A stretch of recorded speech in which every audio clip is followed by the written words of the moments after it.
Afternoon guys, good afternoon. Ito ang update sa tindahan namin. Yan po, wala na mga naayos na namin. Konting ayos pa. Medyo basa-basa pa yung ibang mga items namin. Ayan, na-display na namin yung mga iba. Ayan si Madam Inday. Ayan, tignan mo yung namin, balde oh. Putik na. Ayan po.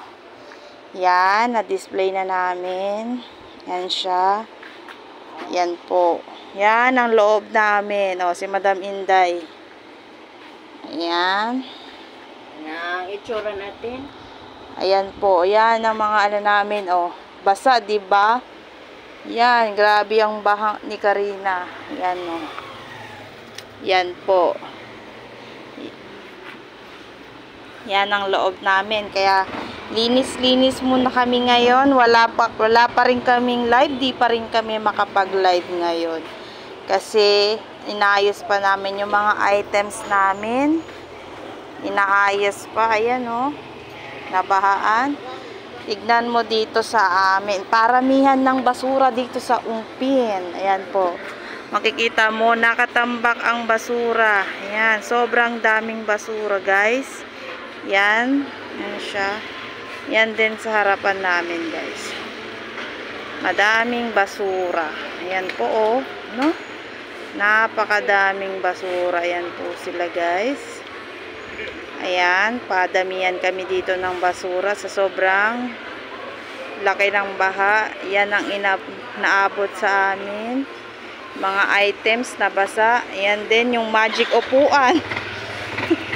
Magic upuan ni Tita Maxi na basa. Diyos ko.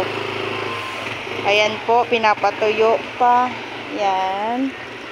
Yan po ang ngayon sa Ungpin. Mga busy ang mga tao para maglinis. Maglinis ngayon. Sobra, mga ilang araw pa kaya to. Yan po, yan sila. Yan.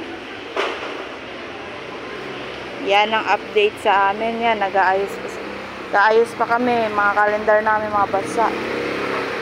Angpaw lang naman ang nabasa sa amin, angpaw, kalendar na konti. Yan lang po. Pero the rest na survive naman. Okay po. Ayan po. Yan ang sitwasyon namin ngayon sa Ungpin. Okay. Sa mga customer namin dyan, pasensya na kung hindi namin kayo nasasagot dahil inabot kami ng baha. Okay, bye-bye.